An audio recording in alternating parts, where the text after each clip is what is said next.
sometimes I've made the wrong choice, Yeah.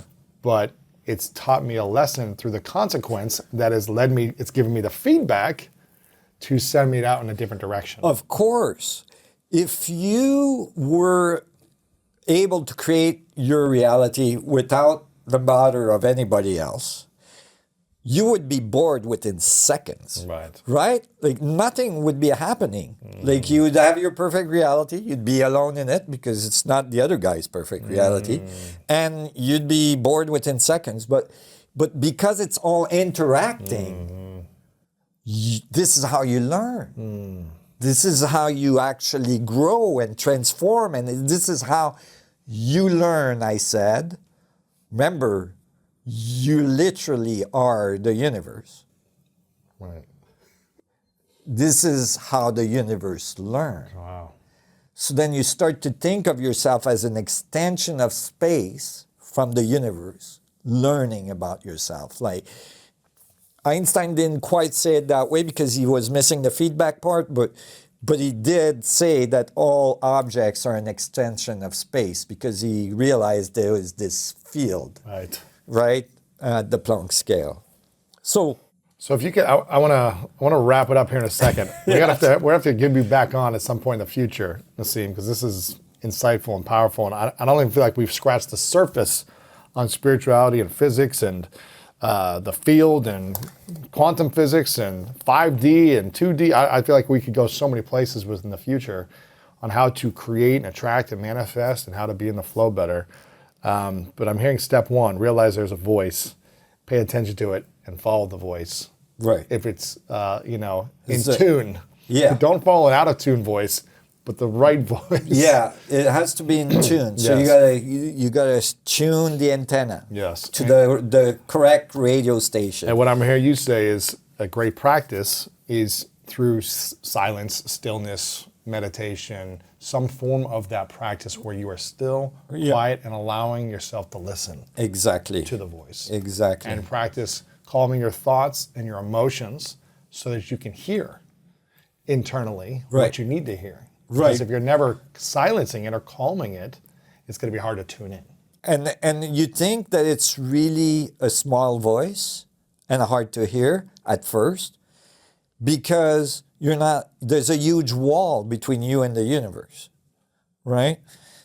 But actually on the other side of that wall, it's screaming, right? Like the flow is very, very strong. Yes. It's not hard to hear. It's not hard to know where the flow is. Right. You know, a child knows very quickly when it's doing something right or when it's doing something wrong.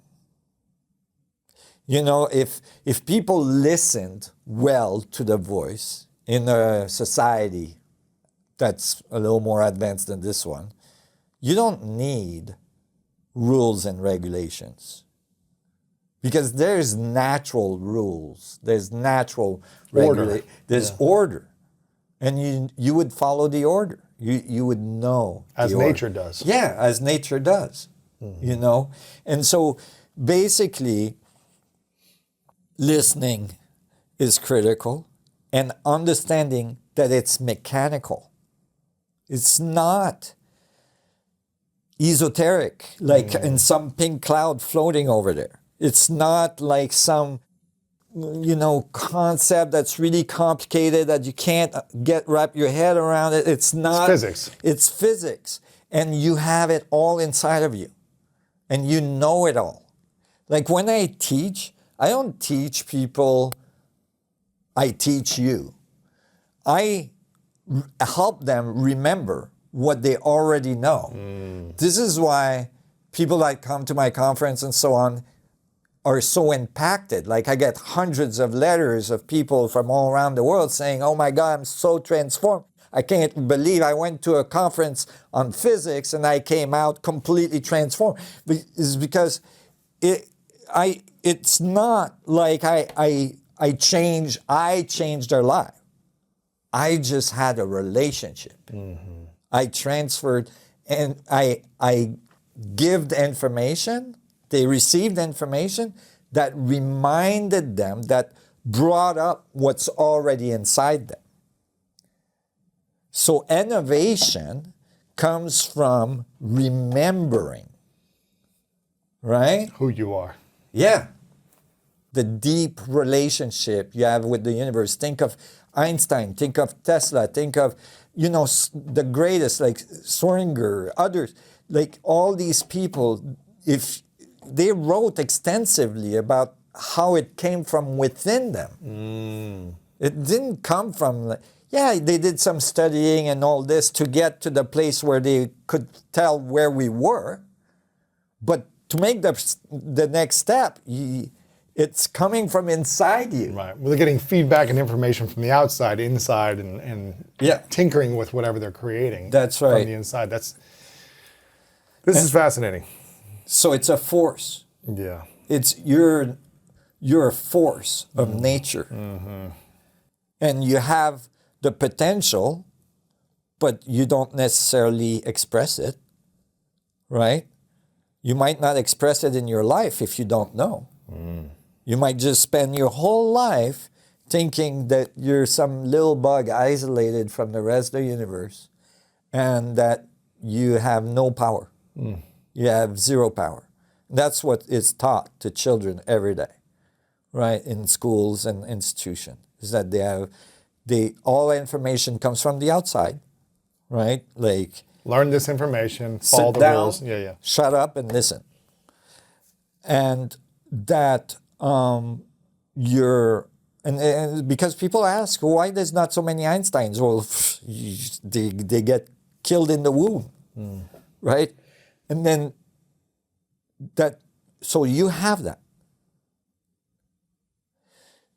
Now, when you realize that, this is the point of enlightenment, okay? When the Buddha was asked, Buddha, you say everything is the Buddha, like we're not understanding, we're the student, clearly we're not the Buddha, you're the Buddha, we're the student, we're not at your level, what's the difference between you and us? We want to know about the difference, not the fact that we're all Buddhas. And so the Buddha answers, said, well, the only difference is that the Buddha knows he's the Buddha. If you don't know that you're the universe, that the universe is in every one of your part, or that you're connected to this incredible will works of nature, that there's a flow that runs through your life that is completely transcend any obstacle that you would ever imagine, right? Well, then you can't be that, right? But the quality of the Buddha is that as soon as the Buddha knows, or she or whoever, as soon as you know you're the Buddha, right, that you're the universe, is you realize that everything is, right? Everything is the Buddha, right? So then the ego doesn't get in the middle of it and go, I'm going to create, and, the rest of the people are going to have to submit, right? Sure. You understand? Like, now you get it. The person in front of you might not have that level of awareness yet, but you do. You can tell they have that potential. Sure. Right? And then in the context of all that, you have to remember you're going to fail.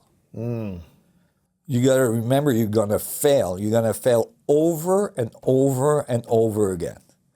Meaning you're going to get upset, you're going to get mad, you're going to scream, you're going to say the wrong thing to the wrong person, you're going to, whatever. You're going to do things that you're not in your highest flow to do. Yes. The only difference is that how long does it take you to get back into the flow, right? How long does it take you to remember that they're the Buddha too, and they're observing the universe from their own perspective, right? And that's part of the whole as well. It's part of all of it. It's part of all of it, and accepting it, accepting it, not judging it. Exactly. And even at the global level, when you look at everything that's going on right now in the world, it's really difficult. And it's really easy, especially if you're listening to 5 o'clock news, to get extremely discouraged. Yes. And as well influenced, not necessarily in the right way. Right. And so it's critical that you remember that it's all part of it. It's critical that you remember that there's a flow and it's going somewhere. And it's going to an amazing place. It's going to an amazing place. It's going to a place that it's hard to imagine right now. But a place where you have infinite amount of energy, infinite amount of capacity to move around, meaning you have gravity control, you have infinite amount of energy in all your devices, you have most likely extension of life to hundreds, thousands of years. You have a completely different civilization. Because when you understand these principles, then it's not that hard to connect your technology to it. Nassim, this is amazing. I appreciate appreciate you sharing and hopefully opening a lot of people up to the first couple steps. We have to get you back on in the future sometime, but I want to ask you 2 final questions before I ask them. I want to make sure people follow you because you put out a lot of interesting videos on your social media and also your website. NassimHaramein.com is the main place where we can subscribe or be a part of the website, or is there anything else? The best website to go to currently is the Resonance Science Foundation. The Resonance Science Foundation? So it's resonancescience.org. Okay, resonancescience.org. Yeah, resonancescience.org. And they can register to a course there that I made free during the lockdown period. There's 7 modules. They're fairly extensive. You can read. There's all the references. You can understand the physics as well. There's a lot of philosophy and all this, and ancient civilization studies I've done and all this stuff. And there's a 7 module that was published. That's the latest papers I've published to date. And there's an 8 module that's going to be published as soon as the paper is out. And that you got to look for. So like register on the site and then read all this, and then we have a forum. You can discuss in the forum, and then we have all kinds of events that we put up where you can ask questions even and so on. And there's William Brown, there's Ines, there's other physicists and biologists and all this that are helping, and the team is getting bigger, and I'm in the middle of setting up a whole new organization that's gonna kind of umbrella all these other organizations. That is an International Space Federation. It's called ISF. Wow. And it's a very it's the first space organization that's going for a whole new level of technology that's not based on burning, fossil fuels. Wow. And so I'm really excited about that. And so look for that because it's gonna occur very, very soon. Resonance Science Foundation. .org, resonancescience.org. Resonancescience.org, and the International Space Federation is gonna be at Space Fed, so Space FED, spacefed.com. Got it. Yeah. So make sure we'll link up these. Make sure you guys get the free course, the 7 modules, and the 8th module coming soon. Right. Check out spacefed.com. Check you out on social media. What platform are you on the most yourself on social media? We have a lot of stuff on Facebook. We have some stuff on Twitter, some stuff on Instagram. I personally started to try to get to Twitter. Yeah. I'm so completely swamped with everything I'm doing right now. Sure. It's really hard. Yeah. But I'm planning on being Putting more there. more and more dynamically interacting with Right. people on Twitter soon. But we're publishing articles as well every week and every month. We publish multiple articles, and we have. We have a monthly newsletter that's going to start happening in the next few months, Nice. and Okay. so on. So people can stay in touch and connect across the world. Love you it. know. Love it. We have another thing that's coming up, which is going to be, this has not been announced yet, but this is going to be an event that's on the internet. So an internet seminar that will be a weekend, 2-day seminar that will occur right after I publish to explain to everybody the paper and the equations and all this in a really layman's understanding, so that everybody can understand what the paper is saying. So that's going to come out, and it's called Unity Revolution. Okay. So Unity Revolution is going to look for that. Register on our mailing list, and you'll get all this information. ResonanceScience.org for Yep. the mailing list and everything else. That's right. Nassim, 2 final questions for you. This is a question. Well, before I ask these questions, I want to acknowledge you for your experience and your wisdom and your feedback, and the information you're bringing to this field and to our community and to for people listening and watching around the world. I think a lot of people, you're welcome. And I think myself and a lot of people who listen or watch want to learn how to improve the quality of their life. And so they're seeking better answers. They're seeking better information to arm themselves and to support themselves and to developing into the person they dream of. It takes courage. It takes a lot of courage. And so I acknowledge you for bringing your 35 plus years of experience, wisdom, lessons, mistakes, failures.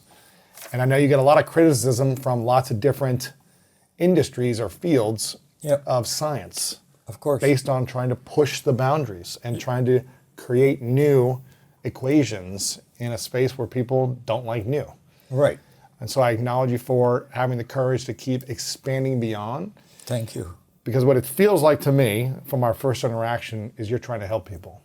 You're trying to help people understand themselves better, become better in nature, in the field of the universe, and really step into the voice that they hear inside of them and lean into that. That's what my understanding of you is from our first interaction, which I hope is one of many in the future. Yes, I hope to. And it came from a wanting to know personally as well, first, You listen to your voice. Listening to my voice, and then realizing, wow, I got to tell people. People need to know about this. Yeah, I love it. Well, I really appreciate it and acknowledge you. This question is a hypothetical question. It's called 3 truths. So imagine you live as long as you want to live. You extend your life for as long as you can, but for whatever reason, in this field of existence, your body goes away. Yeah. Right? You get to create everything you imagine for the next however many years and live the life that you want. Yeah. But for whatever reason, in a hypothetical world, everything you've created disappears. Your papers, your work, this conversation, it's all gone. Hypothetical. But you get to leave behind 3 lessons that you've learned that you would want to share with the world. 3 things you know to be true that you would give as information that all we have from you is these 3 things. What would be those 3 truths, hypothetically, for you to leave behind? Listen to yourself. Listen deeply. Trust what you hear. Trust. Know, know. And then have the courage to take actions. This method of doing science has very successful effects in terms of getting the details of everything, but has a large downside is that you start